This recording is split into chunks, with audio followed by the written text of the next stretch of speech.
Hey guys, and welcome back to my channel. So it is the end of the school year. I'm officially done with classes and we're just doing final wrap-up things with work. So it's time to go through the planners that I used this year and see what worked, see what kind of didn't, and see what I want to change for next year. So let's start off with my teacher bullet journal. That's kind of the easiest thing to do.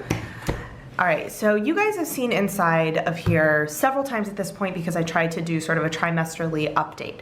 And honestly, you know what? Let's just kind of go from the beginning and I'll tell you guys what worked, what didn't, and what I'm gonna change. So this is my sort of front page dashboard, and I'm actually planning to keep this sort of setup pretty similar. It was nice having my color-coded schedule at a glance plus my color codes for school. So this is pretty much gonna stay the same. It might look a little differently, but I'm gonna keep sort of the elements. Also, having these sticky notes in here was super helpful. You can see I've run out of the little square ones, but I use this section a lot, so I will definitely be keeping that. So my intro page is one that is pretty useful. I have to cover it up because I've got my work email on here, but I do like having just the school year and my name in case, you know, this gets lost for whatever reason, but it's usually in my bag, so that's not usually an issue. So this is pretty standard. I'll keep this as well.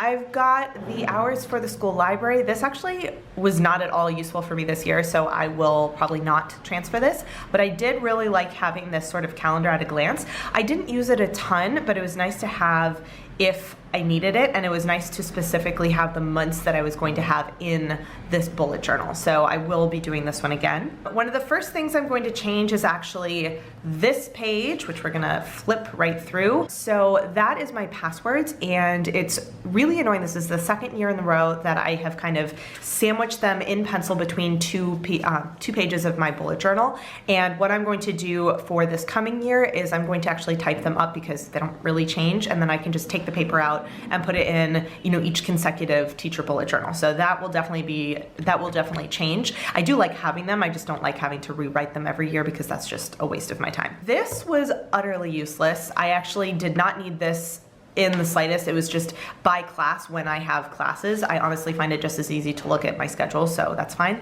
My school holidays, on the other hand, I do like having this just kind of at a glance so that when I'm planning vacations and just in general, I know when things are happening. But I am actually going to change how I do this page in the future. Then we've got our monthlies. So this one, insofar as the content, this is actually going to stay the same. I am going to switch up a little bit how my monthlies look in my next bullet journal, which I'll show you guys in that journal, that bullet journal plan with me. But I do like having from August all the way through July. It's just nice to have this in here. It's specifically work-related stuff. I don't have to let it gunk up my personal bullet journal. Like, it just lives in here, and that works out really well. So you guys can see I do cross off the days as I'm going through, but I've stopped putting absolutely everything on here. I just kind of put the things I really need to remember, and yeah, it works really well. So that is up to the end. This, as we know from like the first video I did doing an update, this was a major fail, and I'm 100% revamping this. I did not use my curriculum guide in the slightest. I will not be setting this up in my new bullet journal. It looks cool, and I like the CALENDEX method for a lot of things, but this was just not a good use of my time, and I didn't actually use it. So there's no point in wasting like an hour setting this up. Ditto this one, obviously. I've actually started gluing in different pages in here just to like have them. I've got a couple of little things in there, but I basically just did not use this for curriculum planning at all, and I'm going completely digital this coming year, so I will not have anything of this sort in my next teacher bullet journal. I did, however, set up some notes on my upcoming year teacher bullet journal. So these are kind of my initial notes that I had, and then I can show you guys what I actually set up for in the next plan with me. But I did initially start some notes in here because I was actually at work when I was doing it. So just like what notebook I want to use, what sections I was thinking about, how I want to organize my binders, you know, things to do with my gradebook, attendance and homework, and my color-coded pens. As you can see, this isn't complete by any means, but it was just kind of starting to brainstorm what I actually wanted to do. And I've got it still bookmarked because I am going to still be doing this actually, so I need to save this page. This was a unit that I was planning with a colleague, and so I just kind of wrote out some initial thoughts in here. So the unit has actually been made, which means that from now on it's going to be in a digital format, but a lot of times when I'm planning out new units, I do write them down in some way, shape, or form. Just it's easy for me to get ideas on paper really quick, and then I go ahead and digitize and organize and all of that kind of stuff. So these were nice. It was nice having these note pages, but it definitely was not used for what I had kind of thought it was going to be used for. And this is actually from that same unit, just kind of a follow-up page, some blank pages here, blank pages. I don't even know how many we have here. Actually, that's basically like this entire section is blank. So the other thing I have is a spread for my class for which I was a head teacher. I have their schedule, so like all of their classes and where they are, contact information for the parent delegates, and some other stuff. I'm not going to necessarily keep this in this format, but it was nice having this information written down so I didn't have to like search through my emails to find it. So that was kind of handy. Then that was kind of the end. As you can see, that was a pretty sparse section. I really used the monthlies the most, and then the rest of it was just kind of blank note paper at the end. So with my weekly planning, I am definitely going to keep a weekly planning system. I like having this layout with a note section on the right side. I will be kind of fiddling with things a little bit, but overall this is actually not going to change. And I will say the monthlies and the weeklies, they take a minute to set up. I do use a ruler for the most part just because I don't give myself a ton of room, so I want to make the most of my space and make sure I don't have too squiggly lines, too squiggly of lines. Anyway, so yeah, this worked out really well. I really like this. I find it to be very useful. I like having my school schedule rather than the sort of cookie cutter planners that come that you can buy in the store. I don't like how those are laid out. This actually helps me visualize my time so much better. So let's take off that. So this definitely was a major success. I love having the color code. That was super helpful, making sure that I like kept on track. Yeah, just overall, I think this was probably the star of my teacher bullet journal this year, and definitely something that I will be keeping, even though it is admittedly kind of a lot of setup. It's one of those things that I do in the summer and I just kind of get it done all at once, so I'm ready to go, and it actually saves me from having to do a ton of setup during the school year, and having the entire year of weeks already laid out means that I can start planning ahead with my lessons. So what I'll do a lot of times is as I'm planning, I plan it in here rather than doing it on paper, so I can kind of visualize how much time it's going to take, and I pencil it in, and then once I've actually planned that lesson, I go back through and I write it in my color code. So this actually just really helps me visualize my time in a more concrete way than just trying to do it on scratch paper. So I found this super useful. I did at the end, so around week 23, I did calculate how many hours I have left, just because I was trying to figure out how many more units I could fit in before it just like, I wasn't going to have time to finish it. So I basically just did by class. This VC is just an hour I have every other week with this class because I'm their head teacher. But otherwise, yeah, I just put in how many hours were left in each class. I checked off the month once we finished it. And yeah, it was just kind of nice to visualize. It's not a super necessary thing, and I usually only do it at the end of the school year, but sometimes it's nice to know that I either have more time than I think I do, or I have less time than I think I do, so I can plan accordingly. Then I've got a couple of little blank pages over here, and we jump into the notes section. This was another section that I found really, really useful, and I will definitely be keeping. I actually use a lot of the notes section. I had a couple, this was going to be for like disciplinary stuff, and I ended up not really using it for that, so I won't preset that up in the future. Otherwise, a lot of it is just like meeting notes and things like that. I've got some papers, so things that I wrote out, things that I've printed out from school that were kind of important that I've just taped in. And so I don't have a ton of paper left. I only have, what, about 10 pages. So I actually really did use this notes section quite a bit, which was awesome, and will definitely be something I keep. The last thing I have is a calendar, or not a calendar, is a map of the school, which I don't need it a ton, but it's nice for some of the classrooms I don't know very well to be able to find them. So that was in my teacher bullet journal. You guys will see in a future video kind of what I'm going to be doing for this upcoming school year, what I'm going to like really change. But overall, I would say this worked out really well. The notebook itself, I definitely had enough space. As you guys could see, I do have some blank pages still. I will say that it was nice having it smaller this way and still having a fair amount of space width-wise, but it was very chunky. So this took up a lot of room in my teacher bag, and that was kind of a bummer. Also, this the spiral binding could kind of get caught sometimes. It held up really well, but it just, if I it could kind of get caught on papers and that kind of stuff. The only downside I would say is that this laminated cover, especially on the back here, did not 100% hold up all year long. It's definitely not a catastrophe. It was still usable and all of that. It just didn't hold up as well as I would have liked. Probably because I was putting it in and out of my bag and leaving it on the table. You can see it got kind of dirty on the back here. So it held up overall, but I'm not really a fan of a laminated cover in the future, just because it doesn't seem like it's going to withstand the pressures of an entire school year. So that is for my teacher bullet journal. Let's take a look at the other notebooks that I used as part of my setup. So I have 3 other notebooks that I used. I have a grade book for all 7 classes, and I have attendance and homework books for high school and for middle school. And you guys can see I put my color code on the side here. I do color code the sides of the sections, as well as, so in the attendance and homework, as well as in my actual grade book. So I will say, let's do gradebook first, because that's the easiest. This I really liked because I was able to very easily split things by trimester. So let's go ahead. So let's take a look over here. I've had to cover the kids' names. So this, for example, is the first trimester. So I have over on the left here all of the graded things that we have. And at the end of every trimester, they also have a participation and a behavior grade that I calculate throughout the trimester. They're kind of misnomers. So participation is anything that they like positively participate in class. I have a system of like tick marks that I do. If they get at least 20 during the trimester, they have basically 100. And this is just really motivating for kids who are maybe not necessarily going to participate just on their own. This lets them know, like, if they participate, it will go towards upping their grade. And I found that this is really motivating for some of like the mid-range shyer kids. The really shy kids and the kids who are just like, I'm not going to participate no matter what, this doesn't really help them.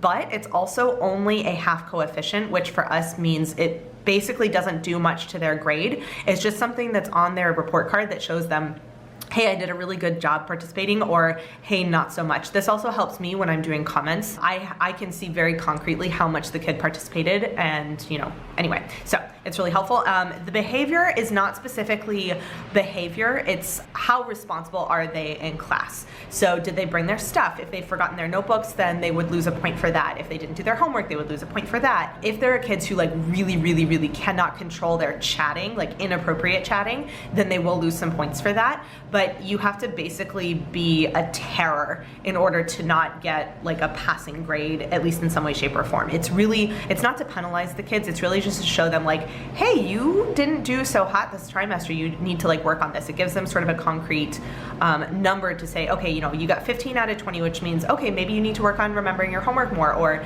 maybe you need to stop chatting with your friends a little bit, but like overall you did a good job, like, go you kind of thing. Again, it's only a half coefficient, so it doesn't really change their overall grade. The actual content, the graded work, is going to count a lot more than these two. This is just kind of a barometer for like, how are things going in class? Anyway, long-winded explanation aside.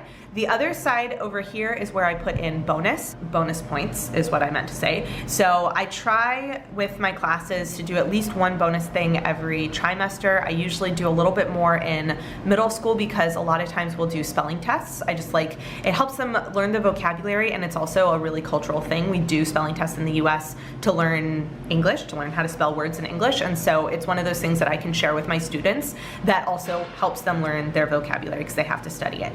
And so usually at the end of a spelling test, I do an extra word that if they get it completely correct, they get a half-point bonus. I've also used Flipgrid, where I have them, they optionally can submit a video on Flipgrid. I give them some kind of a prompt, and then if they did a decent job, meaning, they obviously tried, they, did at least, 30 seconds or a minute or whatever the minimum time was, then they get a bonus point, and they can use it towards any grades. Because I don't always do test corrections. It kind of depends on the actual assignment, but this is a way for them to have bonus, and also it's something that they really enjoy. They love doing the flip grids because they can add emojis and that kind of stuff, and so I just keep track of it over here.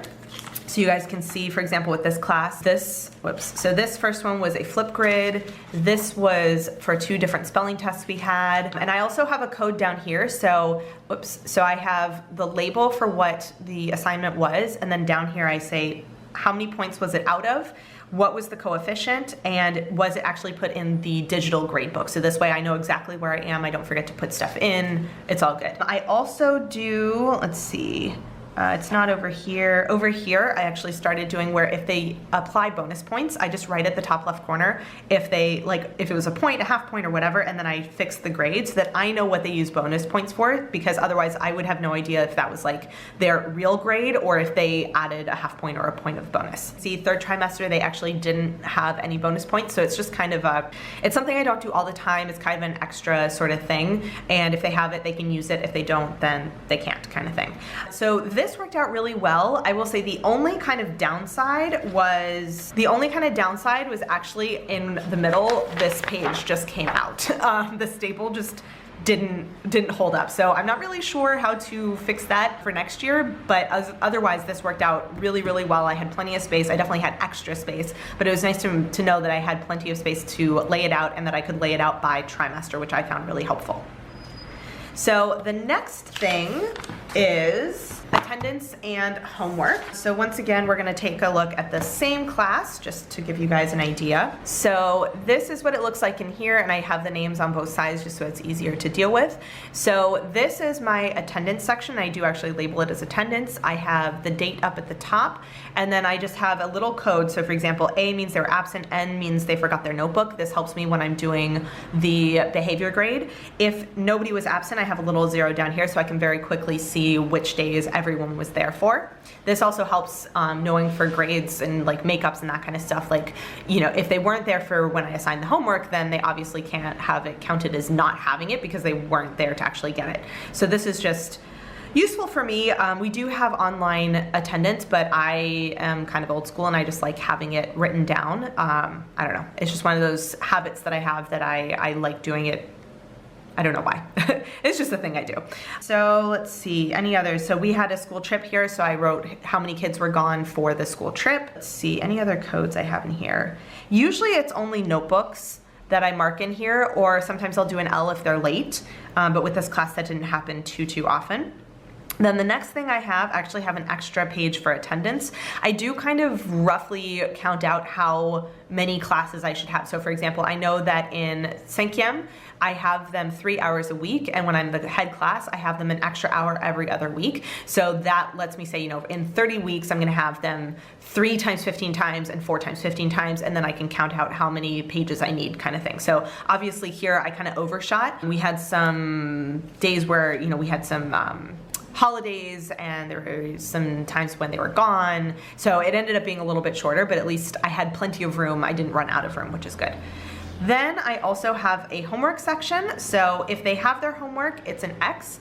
If they did part of their homework, at least half of their homework, it's 1/. And if they didn't do their homework, it's a dash. And I do circle the partials and not done homework just so I can quickly count them when I'm going through for behavior. If they were absent, I just do a little A with a circle on the left side, meaning that it doesn't count that they didn't do it. This was actually for flip grade consent forms. So if I ever wanted to do an assignment that was not optional, that all the kids had to do, and I knew I had a couple kids that were not allowed to use Flipgrid, I would straight off the bat tell them, okay, you can email it to me or you can give it to me on a USB key. Everyone else, you have to turn it in on Flipgrid. So that was just a really quick way for me to keep track of that.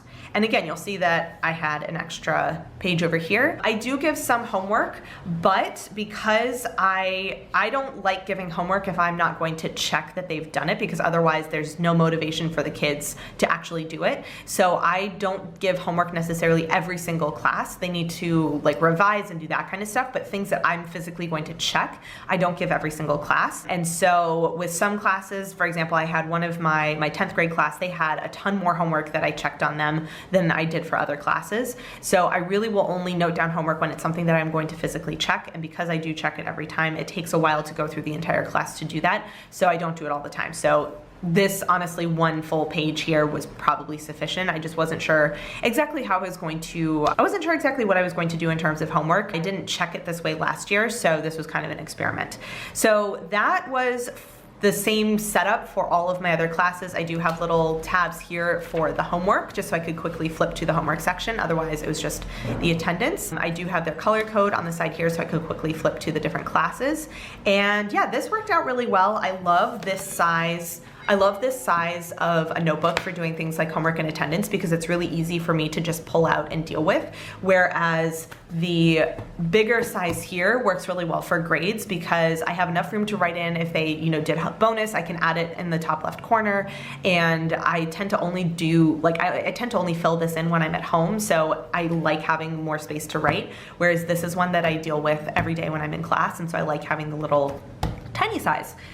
So that is the end of the school year. I am actually going to do a video kind of talking about how I'm going to, my next teacher bullet journal and all of those notebooks, and also my digital setup for next year. So I'm not going to go too in depth with some of the changes with that, but once again, this was really helpful. I do like having things on paper. Maybe at some point I will stop making my own teacher bullet journal just if it gets to be too much time. But for now, I really like it, and I feel like it really does help me stay organized. And so there are definitely things I'm going to keep doing.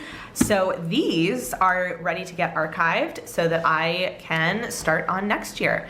If you guys have any comments or questions, let me know down below, and I will see you guys in my next video. Bye guys. So if you've made it all the way to the end of this video and are actually watching my end screen and you're not subscribed to my channel, I would really appreciate it if you would. There's a little button right there for you to do it. And if you're interested in watching some more of my videos, I have links to 2 of my older videos off to the left there, so you can check those out if you would like to, and I will see you guys in my next video. Bye.